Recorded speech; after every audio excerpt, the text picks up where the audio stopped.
अस्सलाम वालेकुम, मैं हाफ़िज़ मोहम्मद ख़ान हूँ और आप देख रहे हैं ख़ान एनालिसिस यूट्यूब चैनल। आज मैं आप लोगों को बहुत सी अहम मालूमात देने लगा हूँ ये मुनर्रफ़ अरकान के बारे में। मुनर्रफ़ अरकान कहाँ पे हैं इस वक्त और उनका ख़र्चा कौन उठा रहा है, ये सारी तफसील इस व्लॉग में आप लोगों को मिलेगी। उससे पहले थोड़ा सा मैं डिस्कस कर लूँ आप लोगों से कि हमारे पास एक और बहुत बड़ी अहम मालूमात आ रही है और वो है जाम अब्दुल करीम के हवाले से। अब असल में जाम अब्दुल करीम का मामला क्या है, जो सोशल मीडिया और इलेक्ट्रॉनिक मीडिया, प्रिंट मीडिया के ऊपर बड़ा शोर मचा हुआ है, मैं आप लोगों को वो थोड़ा सा बताता चलूँ। एक दफ़ा गैर मुल्की यहाँ पाकिस्तान आए, सिंध में आए और सिंध में वहाँ पे वो गैर कानूनी जो है वहाँ पे वो शिकार कर रहे थे। तो नाज़म जोखियो एक सहाफ़ी है, उसने जब देखा कि ये गैर कानूनी शिकार कर रहे हैं, उसने उनकी वीडियो बना ली। उनके साथ दो और लोग भी थे, उनमें से एक MNA जाम अब्दुल करीम था और एक उसका छोटा भाई था MPA PP के। ये दोनों ही PP के मतलब वोट पे MNA और MPA बने हैं, ये भी साथ थे। जब नाज़म जोखियो ने कहा कि ये शिकार ना करो, मैंने आप लोगों की वीडियो बना ली है तो मैं ये वायरल कर दूँगा, उन्होंने फिर इन्हें धमकियाँ दी कि अगर आप ऐसा करोगे तो उसके बड़े बुरे नताइज होंगे। लेकिन उसने कहा कि मैं नहीं रुकूंगा, मैं ये पूरे पाकिस्तान को दिखाऊंगा। उसने आके इसको वायरल कर दिया, इस वीडियो को। जैसे उसने वायरल किया, वो उसी शाम जो है गायब हो गया, अगवा हो गया। अगवा किन्होंने किया? इन दोनों भाइयों ने किया, जाम अब्दुल करीम और उसके दूसरे छोटे भाई MPA ने। ये खुद MNA और वो MP है, और वो इसको अपने डेरे पर ले गए और इसके ऊपर तशद्दुद करते रहे, इसको टॉर्चर किया और इनके ऊपर तशद्दुद कर करके इसको मार दिया, कत्ल कर दिया। बड़ी मिन्नतें की नाज़म जोखियो और उसकी फ़ैमिली ने कि ज़िंदा छोड़ दें, लेकिन इन्होंने मार मार के उसे तशद्दुद कर करके इन्हें कत्ल कर दिया। उसके बाद इनके ऊपर मुकदमा और बड़ा मतलब प्रेशर आया मीडिया का, पाकिस्तान का, इस वजह से इनके ऊपर मुकदमा काटा गया, पर्चा काटा गया। तो ये जो जाम अब्दुल करीम था, ये तो यहाँ से दुम दमा के भाग गया दुबई। इसका छोटा भाई जो है वो पेश हुआ इस केस में और वो केस में पेश हो रहा है, लेकिन ये दुबई भागा हुआ था।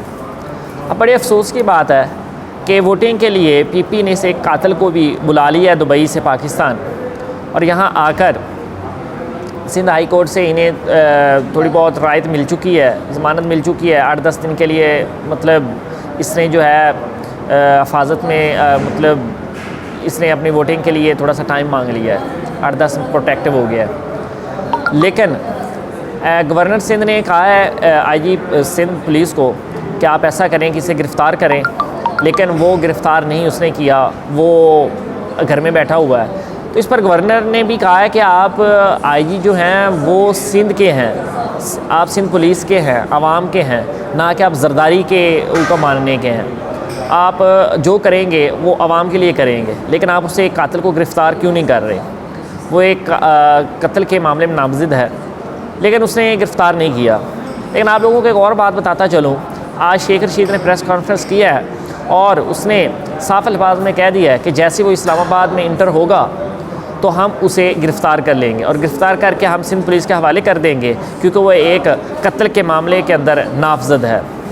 कत्ल के मामले, उसके ऊपर कत्ल का केस चल रहा है, तो वो एक कत्ल के मामले में नामज़द है, तो वो एक कातिल है, हम उसको गिरफ़्तार कर लेंगे और सिंध पुलिस के हवाले कर देंगे। इसी तरह एक और भी बड़ी ब्रेकिंग न्यूज़ है, वो भी आपको मैं बताता चलूँ कि ये जो काफ लीग है, नवाज शरीफ ने उसके ऊपर साफ साफ कह दिया है कि हम इनको वज़ीर आला नहीं बनाएंगे, वज़ारत आला की जो है इसे हम नहीं सीट देंगे। उसने इनको परवेज़ इलाही को, काफ लीग को वज़ीर आला की जो है सीट देने से इनकार कर दिया है। लेकिन ये जो जरदारी हैं वो इसको ये सीट देने के ऊपर हामी हैं, वो देना चाहते हैं काफ लीग को।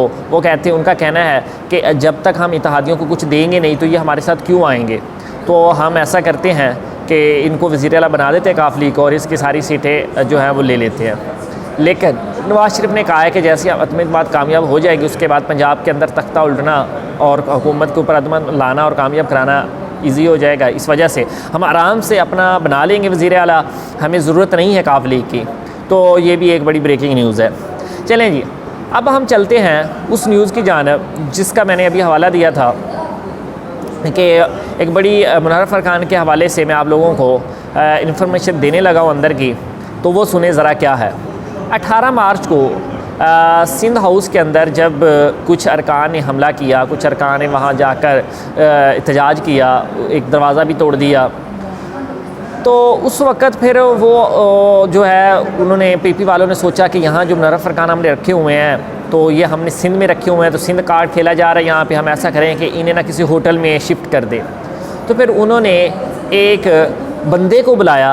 वो बंदा कौन है मैं आप लोगों को बता देता हूँ। वो NA 130 का उम्मीदवार है पीपी की जानिब से, और उसका नाम क्या है, अदील मईउद्दीन। अदील मईउद्दीन जो 130 NA है, उसका पीपी की सीट पर वो MNA बनने का उम्मीदवार है। उसने क्या किया है, वो मेरिट होटल है, 5 स्टार होटल है इस्लामाबाद का। इस मेरिट होटल में उसने जाकर अपने सोर्सेज और अपने कुछ रेफरेंस के ज़रिए वहाँ जाकर कमरे ख़रीदे, कमरे बुक करवाए। उसने एक रेफरेंस के ज़रिए कुछ कमरे लिए, दूसरे रेफरेंस के लिए कुछ कमरे लिए, तो टोटल जो उसने कमरे लिए वो 18 कमरे जो है 18 रूम लिए उसने बुक करवा ले। 18 रूम जो है उसने बुक करवा कर वहाँ पे 11 से 12 लोग ये जो मुनव्वर फरकान थे उनको ठहराया है। 5 से 6 जो उन्होंने अपने बंदों के लिए जो है अपने लोगों के लिए वहाँ पे कमरे बुक करवाए हैं। अच्छा जी, चले जी, इन्होंने बुक तो करवा लिए, लेकिन वो जो बुक सारे के सारे हुए हैं वो इसी अदील मईउद्दीन के नाम के ऊपर हुए हैं सारे बुक कमरे। तो अब वहाँ पे जो अदायगी की जा रही है और जो डेली का ख़र्चा आ रहा है तकरीबन 15 लाख, आलमोस्ट 15 लाख के करीब डेली का उनके ऊपर ख़र्चा आ रहा है, ये रेंट जो आ रहा है उन रूम्स का। तो ये जो 15 लाख है ये किसी भी क्रेडिट कार्ड के ज़रिए या इसके ज़रिए नहीं दिया जा रहा, ये कैश दिया जा रहा है। कई मतलब बाद में इंक्वायरी हो, हम पकड़े ना जाए, जो भी उनका डर है, लेकिन ये वो कैश दे रहे हैं। और इस कैश के लिए गाड़ियों सिंध की गाड़ियाँ आती हैं, उनके अंदर ये 5-5 हज़ार के नोट होते हैं, उनसे बैग भरे होते हैं। 7 बैग तकरीबन जो हैं देखे गए हैं वहाँ पे, ज़रा बता रहे हैं कि 7 बैग 5-5 हज़ार के नोटों के भरे हुए वो उस होटल में आए हैं और 5वें फ्लोर पे लेकर गए हैं। और उन बंदों के और वो जो रूम बुक करवाए गए हैं वो उस होटल के 5वें फ्लोर के ऊपर सारे बुक करवाए गए और उन बंदों को वहाँ पर ठहराया गया, मुनव्वर फरकान को। अच्छा जी, वो कैश वहाँ पर दिया जा रहा है। दूसरी बात यह है कि हमारे पास कुछ इतलात ये भी आ रही हैं कि वहाँ पे एक रूम है जिसका जो रूम है वो 500 रूम नंबर है, 500 रूम नंबर है। वो रूम नंबर इनका मेन रूम नंबर है। क्यों मेन है? क्योंकि वहाँ पे बैठने के लिए और सारी मतलब मीटिंग करने के लिए सारी चेयर्स वगैरह रखी हुई हैं, सारा सेटअप बनाया गया है। तो वहाँ पे शर्जील इनाम मेमन जो है वो रूम, उस रूम में वो रह रहे हैं, लेकिन वो भी इसी अदील मईउद्दीन के नाम से बुक करवाया गया है। लेकिन वो बहुत बड़ा मतलब हाल की तरह का वो कमरा है। वहाँ पे होता क्या है, शहबाज शरीफ वहाँ जाते हैं, अता तारड़ वहाँ पे जाते हैं, और इस तरह जरदारी वहाँ जाते हैं, पीपी के लोग वहाँ जाते हैं, सारे बैठकर वहाँ मीटिंग करते हैं और मुनव्वर अरकान के साथ बातचीत करते हैं। तो ये डेली बेस पे तकरीबन 5 बजे के करीब ये डेली बेस पे जाते हैं और वहाँ जाकर मुलाकात करते हैं, सारे मामला तय वगैरह करते हैं। मुनव्वर फरकान को थपकी वगैरह देते हैं कि आप कहीं नहीं जा रहे, आप बैठे हैं, हम आपके साथ हैं, कुछ नहीं हो रहा, ये नहीं हो रहा, मतलब इन्होंने इत्मीनान में रखा हुआ है। अब बेसिकली वहाँ पे सिर्फ नूर आलम एक है, वो अपनी मर्ज़ी से इधर उधर जा सकता है, बाकियों को ये जाने भी नहीं देते। इनके पीपी के लोग साथ जाते हैं, अगर कोई बाहर जाना चाहे, आगे पीछे जाना चाहे, तो इस तरह ये मामला चल रहा है। मतलब उनके ऊपर कड़ी नज़र रखी जा रही है मुनव्वर फरकान के ऊपर, वो अपनी मर्ज़ी से आगे पीछे नहीं जा सकते। अब वहाँ पे कुछ और बातें करते हैं। वहाँ पे इन्हें सहूलतें बड़ी दी जा रही हैं इन लोगों को। कौन कौन सी सहूलतें दी जा रही हैं? वही सिंध हाउस की गाड़ी आती है, सिंध की गाड़ियाँ आती हैं, उसके अंदर शराब वगैरह आती है और बड़ी प्योर किस्म की शराब जो है, अंग्रेज़ी किस्म की जो शराब है वो वहाँ पे आती है और 5वें फ्लोर पे पहुँचाई जाती है उन लोगों के लिए। पहले तो बात है, ये शराब का नाम सुनकर ही हम मुसलमानों को गैरत करनी चाहिए और हम मुसलमानों को, इन लोगों को इनके हाल पे छोड़ देना चाहिए। अच्छा जी, यहीं तक बात ख़त्म नहीं होती कि वहाँ पे ख़वातीन रखी हुई हैं मसाज करने के लिए। वो इन लोगों का डेली बेस पे मसाज किया जा रहा है और सबसे ज़्यादा जो मसाज करवाया जा रहा है वो रमेश कुमार जो है, वो जो माइनॉरिटी के अंदर है, गैर मुस्लिम है, रमेश कुमार, वो ज़्यादा जो है शराब वगैरह और इस मसाज का इस्तेमाल कर रहा है। तो वो तो डेली बेस पे ही मसाज करवाता जा रहा है। इसी तरह कुछ मैं आप लोगों को और भी वहाँ की बात बता दूँ जो वहाँ पे देखा गया है कि जब भी वो लोग वहाँ पे रह रहे हैं या बाहर निकलते हैं या कुछ एक्टिविटीज़ करते हैं तो वहाँ के अंदर जो फॉरेन्स मतलब भी कुछ लोग रह रहे हैं, बाहर के मुल्क के कुछ लोग रह रहे हैं, वो भी सारा मीडिया देख रहे हैं, उन्हें भी पता है कि ये जो है पाकिस्तान को नुकसान लोग पहुँचा रहे हैं। तो वो वहाँ पे बड़ी दफ़ा वो शिकायत कर चुके हैं, इतराज़ कर चुके हैं उनके ऊपर कि ये लोग यहाँ पे क्यों रह रहे हैं और इनको बाहर निकाल देना चाहिए। उसने 5 स्टार होटल के इंतज़ामिया को भी कहा है कि ये तो पाकिस्तान का नुकसान कर रहे हैं, पाकिस्तान के ख़िलाफ़ हैं और पाकिस्तान को तबाह बर्बाद करने के ऊपर तुले हुए हैं, इनको यहाँ पे क्यों रखा गया, इनको बाहर निकालो, इनको भगाओ यहाँ से, ये तो पकौड़े हैं। और वहाँ पे वो जब नीचे जाते हैं तो 2-3 मास्क वगैरह पहन कर जाते हैं, क्योंकि वहाँ पे जब भी नीचे जाते हैं तो वहाँ की जो आवाम इनको अगर पहचान ले तो इनको गालियाँ देती है, बुरा भला कहती है और लड़ने तक जाती है। तो ये ज़्यादातर तो नीचे जाते ही नहीं हैं, अगर कभी जाना भी पड़ जाए तो बड़ी सिक्योरिटी के साथ जाते हैं। इसी तरह बातें तो वहाँ पे बहुत सी और भी हैं, इन शराब और मसाज से भी आगे की बातें हैं। अब वो सारी की सारी अगर बातें एक्सपोज़ कर दी जाए इस लाइव, तो मेरा ख़्याल है कि पूरे पाकिस्तान को इन लोगों के ऊपर घिन आएगी और मैं भी नहीं बताना चाहता, क्योंकि मुझे भी इन लोगों पर वो बातों पर घिन आती है। तो ये हमारी पाकिस्तानी सियासत का कल्चर बन चुका है और ये हमारी है पाकिस्तानी सियासत का सारा एक तरीक़ाकार, एक गंद।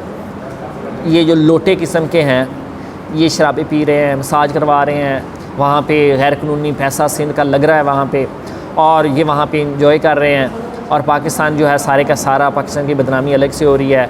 पाकिस्तान पहले कर्ज़ों में डूबा हुआ है, ऊपर से इतना पैसा पाकिस्तान के ऊपर जो सारे जलसे जुलूसों पे ख़र्च हो रहा है और ये सारा जो तमाशा लगा हुआ है इन लोगों की वजह से।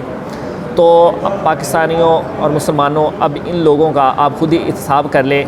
और सही इमरान खान कह रहा है कि पाकिस्तान के लिए निकलो और अल्लाह की रज़ा के लिए निकलो, इस्लामाबाद पहुँचो, मेरे साथ खड़े हो जाओ, ताकि इनको मज़ीद एक्सपोज़ किया जाए और इनकी ये बगावत जो है कुचल दी जाए, ताकि दोबारा कभी कोई जुर्रत ना कर सके इस तरह ज़मीर फ़रोशी का और इस तरह एक दूसरे को ख़रीदने का। इन लोटों की कीमत दोबारा कभी ना लगे।